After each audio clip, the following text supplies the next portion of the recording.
Hi everyone, and thank you for joining me for our discussion this afternoon.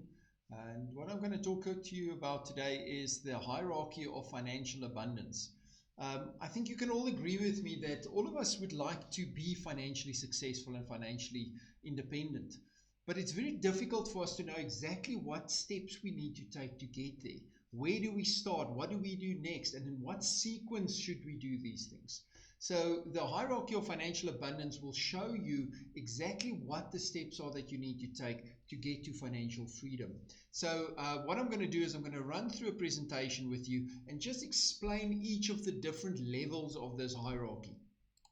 So if we look at the hierarchy of financial abundance, as you can see, it looks like it's built in a pyramid. Yes, it is a pyramid scheme. So what happens is when you build this, you build it from the bottom up. It's got levels and each level is divided into blocks. The first portion of it is the foundation, and that is the financial intelligence portion. We come from an education system that for generations have taught us how to become a good employee, earn some income, but it never teaches us what to do with the money once we've earned it. So we tend to get to age 40, we're battered, we're bruised, our expenses are higher than our income, and we've got all this unsecured debt. And then people look at us and say, but you've made some stupid decisions in your life. Well, you didn't know any better because nobody ever taught you, nobody ever increased your financial intelligence. So it is very important, if you want to become financially successful, you need to educate yourself and make sure you understand how these things work and what to do so that you can make better decisions. So that is the foundation. It's underneath the ground. It is what builds where you're building on top of that foundation. And if it hasn't got a good foundation, it's never going to be solid. So you need to build a solid foundation first. The next one is your risk management level. So your risk management level are the things that could happen to you that changes your life or your dependents' lives forever. So, for example, if you pass away tomorrow, you become disabled, you have a medical expense, they steal your car, all of those kind of things. You need to make sure that if one of these unforeseen events happen, your life and your dependents' lives can continue in the same manner as you were used to.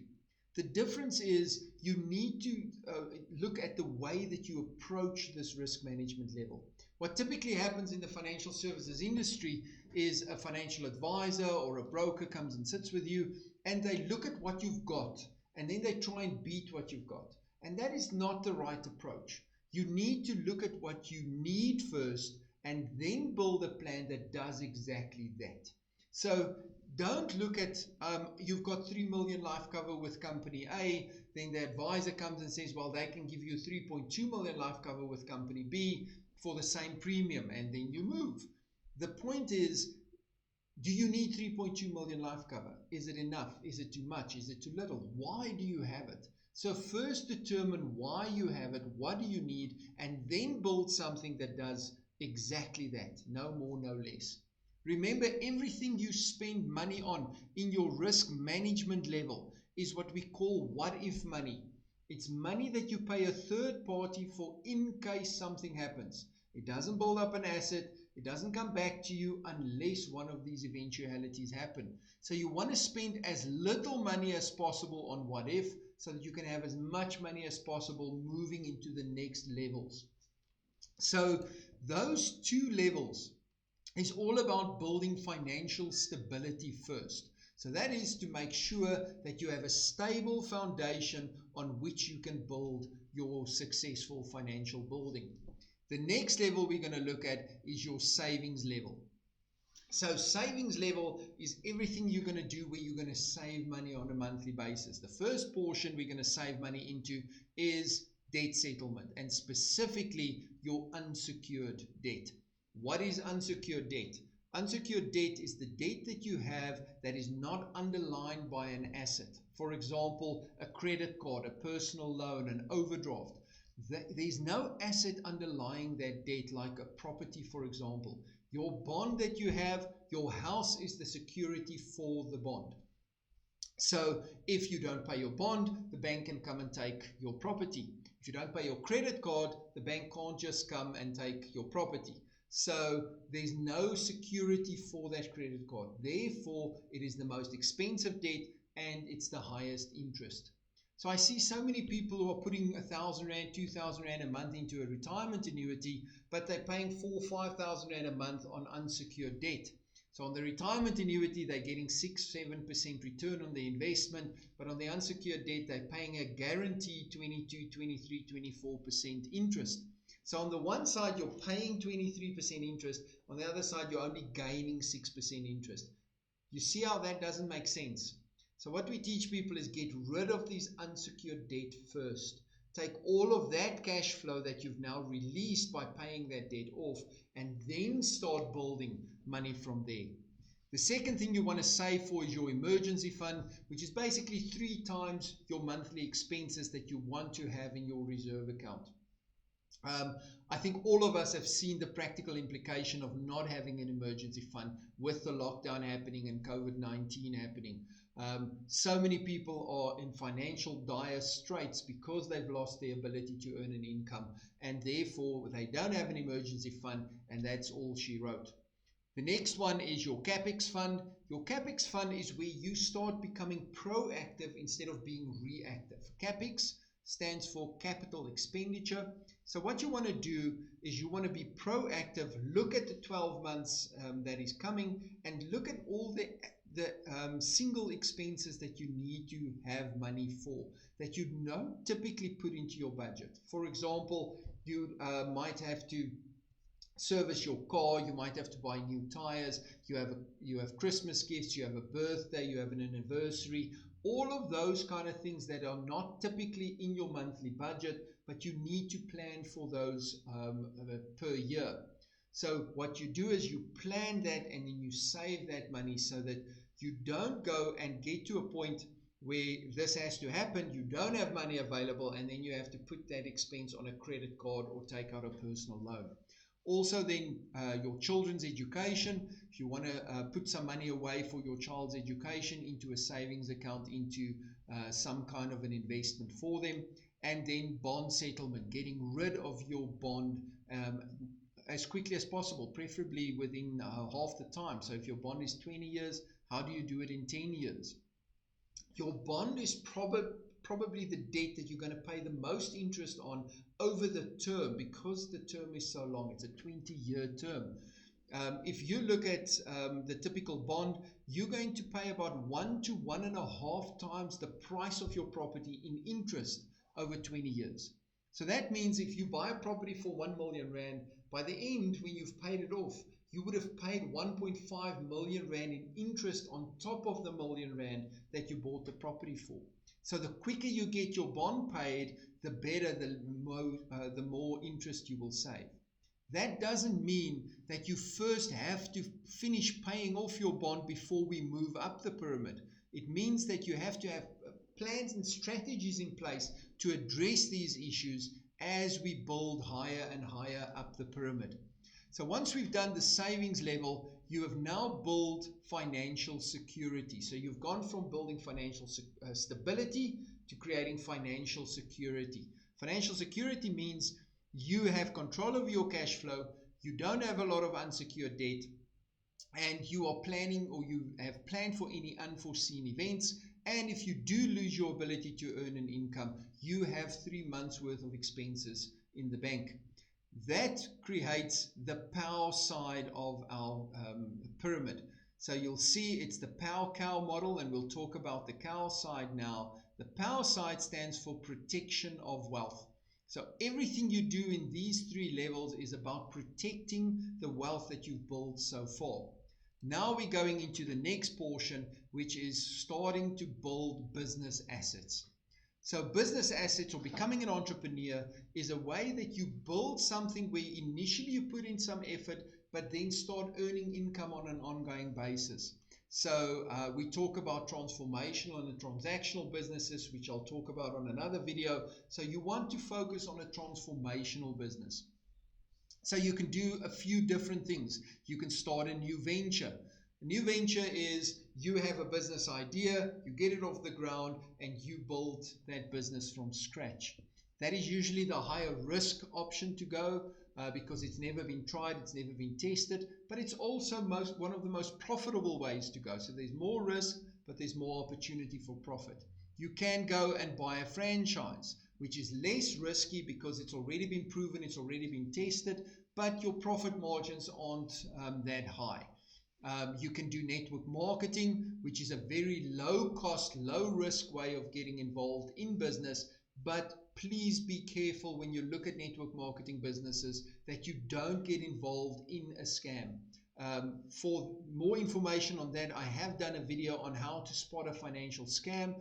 Click on subscribe, go to our YouTube channel, and you can watch that video where I explain exactly how to make sure that if you get involved in a business or an investment, that you don't get caught out and lose your money. Then we have authorship. Authorship is creating something where you put in effort initially, and after that initial effort, you continually receive royalties for the work that you do. For example, you write a book. Once that book is written, every time it's sold, you will receive royalties. The same works with singing a song or recording a song or anything like that. And then the last portion here is consulting.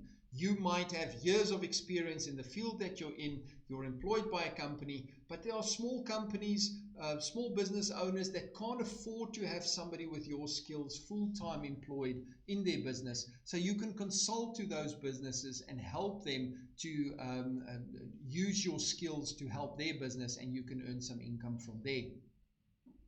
So the purpose of the business asset is not to build a business asset so that you can increase your lifestyle or pay your expenses.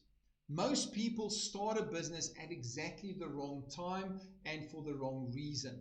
They start a business when they are in financial dire straits and they need the money. That's not why you want to start the business. More income is not going to necessarily solve your financial problems. You first have to go back, and that's why we start with risk management, savings, and financial intelligence. You have to go back and first take control of your cash flow and make sure that you can survive on the income that you're earning at the moment. Because most of the time, people's financial situation is not an income problem. It's a financial management and expense problem. So we first go and we solve that, and then we start earning extra income. And we call that MSI, multiple sources of income. Because what you want to do is you want this income from your business assets to move you upwards on the pyramid, not pay for things below on the pyramid. So this money has to move into the next level or move you into the next level. And that is called capital assets. So we're going to take the money from your business assets and from the money that you've saved from not spending more money on debt, etc., and we're going to start building a capital asset. What is a capital asset? It is basically money sitting in some kind of an investment. So you can use unit trusts for that, you can use index funds for that, which are both flexible investments that give you access to the market, but you don't have a specific term. So it's not a structured product where you have to invest for a period of 5 years, 10 years, or whatever. You can have access to your funds at any point.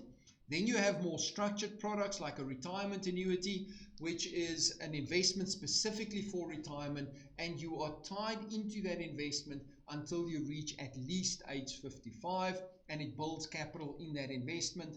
And then endowments, which is a little bit more flexible, but it's still a structured investment where you have to be involved in that investment for at least 5 years. All of these investments build up capital assets. Once you've built your capital asset, you then want to move into your next level, which is your income generating assets. So up to capital assets, we have built financial gain. So now we are starting to build something. We are building an asset. So you're getting financial gain. Those capital assets then gets moved into what we call an income generating asset. An income generating asset is any asset that you have that generates an income as a result of the asset, not what you do in the asset. For example, property. If you take your capital asset, you invest it into a property, that property can generate rental income without you having to go and work in that property. the property generates the income. So your first income generating asset is rental income from properties, bond yields from investing in bonds, whether it's government bonds or corporate bonds, annuities. That is where you take your money from your retirement annuity, put it into an annuity, and that annuity will give you a monthly income. Or you can invest directly in shares in large companies, and if that company then declares dividends every year or every quarter from their profits, you will receive those dividends as an income. The ideal here is to invest in an income generating asset that immediately creates a positive cash flow and gives you as much or as quickly as possible a return, preferably from the first or the second month or the first or the second quarter. Because what you want to do is you want to start creating what we call a generational wealth spiral, where the income generating asset creates income, and that income gets pushed down again into building more capital assets. The capital assets then gets moved into more income generating assets, which again builds more capital assets. And by building that income generating spiral, generational wealth spiral, you then create what we call financial abundance. That financial abundance then takes you to the cow portion, which is called creation of wealth. So you first start with protecting your wealth, and then you start creating wealth. The gain and abundance portion is on the creating wealth side. So what people tend to do is, I see so many clients and they say to me, oh, what can I invest in? I really need to start investing or saving money. But then they haven't built their foundation properly, because everybody wants to become an investor. Very few people want to do the work to be ready to invest. When you build this hierarchy of financial abundance, you always want to build from the bottom up first. And when you have to cut down, you want to cut down from the top down. What do most people do? They want to start building from the top down. And when they want to cut from the bottom up.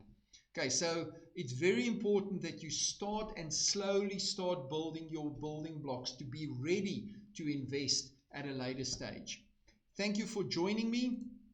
It was really nice to spend some time with you. I hope you got some benefit out of this. If you have any questions, you are welcome to contact us on 087-809-0603, or you can email us at info@retirehappy.co.za. You are welcome to subscribe to our channel for more videos, and follow us. I'm sure you'll get some more information that will be beneficial.